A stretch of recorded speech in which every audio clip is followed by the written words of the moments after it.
सबसे बात है सर, क्या क्या समस्या हो रही है अगर निचले लेवल पे देखा जाए तो वार्ड जो भी होते हैं उनसे? विदेश में चल रहा है 2016-17 में यहाँ का सरकार एक गजट लाई थी, कानून बनाया सरकार। और विदेश में बिहार सरकार लोक निर्माण समिति के द्वारा ग्राम पंचायतों में काम किया जाता है ना।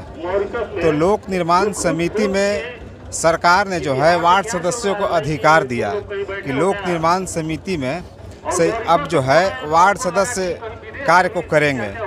तो जब लोक निर्माण समिति में सरकार अधिकार दिया, उस वार्ड सदस्य को समिति में गठन कर एक जो है उस वार्ड में समिति गठन किया, वार्ड क्रियान्वयन प्रबंधन समिति के नाम से।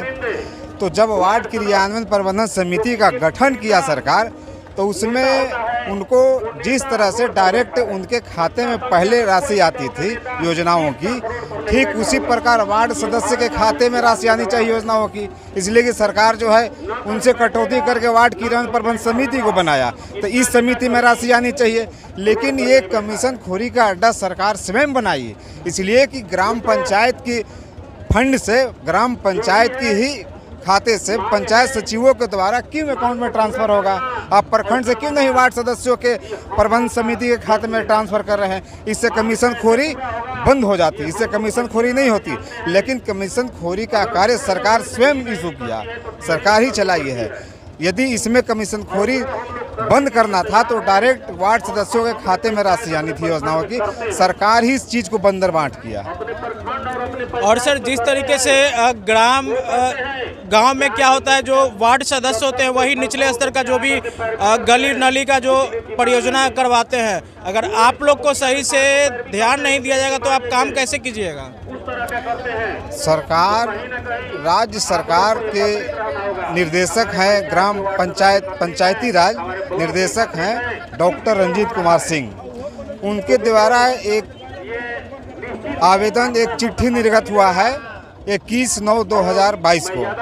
तो उसमें उन्होंने साफ तौर पर चर्चा किया है उस चिट्ठी में कि ग्राम पंचायतों में संबंधित वार्ड क्रियान्वयन प्रबंधन समिति के द्वारा ही नल्ली गली का कार्य को किया जाता है। लेकिन ये धरातल पे नहीं है, ये जो है लूट खसोट का मामला है। ये ग्राम पंचायत में ग्राम पंचायत सचिव के द्वारा इस काम को किया जा रहा है और मुखिया के बिचौलियों के द्वारा वार्ड सदस्यों के या वार्ड क्रियान्वयन प्रबंधन कहीं ना कहीं सबका वही कहना है कि जो मुखिया से लेकर जो ऊपरी पदाधिकारी ब्लॉक में बैठ रहे हैं, सब कहीं ना कहीं कमीशन खा रहे और धांधली का एक अड्डा बना के रखे हुए हैं। सारे इसमें BDO, BPRO, JE, accountant, panchayat सचिव और जो उनके जो योजना लोड करते हैं ना, जो ऑपरेटर होते हैं कंप्यूटर का, वहाँ तक वो मिले हुए रहते हैं। वो सारे जो है ना भ्रष्ट हैं और सारे जो है बेगर राशि लिए हुए, बेगर पैसा लिए किसी प्रकार की कोई काम नहीं करते हैं। लेकिन सरकार तो कहती है कि हमारा जो सिस्टम है सुशासन का सरकार है और सिस्टम काफ़ी अच्छे तरीके से काम कर रही है। बिल्कुल सुशासन की सरकार जमीन पे फेल है, जमीन पे फेल है। बस कागजों और टीवी पे दिखाने का काम किया जा रहा है नेशनल मीडिया में। सिर्फ दिखावे के रह गई, कागजे पर काम चल रही है, धरातल पे इनके कार्य नहीं है। बिल्कुल ही सुशासन की सरकार फेल है। इनसे सरकार नहीं चलने वाली, ये गठबंधन की सरकार इनसे नहीं चलने वाली। इनको जो है इस्तीफा दे देना चाहिए। हाँ, ये आप देख सकते हैं कहीं ना कहीं सरकार के सिस्टम में लूपहोल है और जिस कारण से यहाँ के जो निचले स्तर के जो नेता माने जाते हैं, वार्ड सदस्य जो होते हैं, उनको कहीं ना कहीं परेशानी का सामना करना पड़ रहा है। और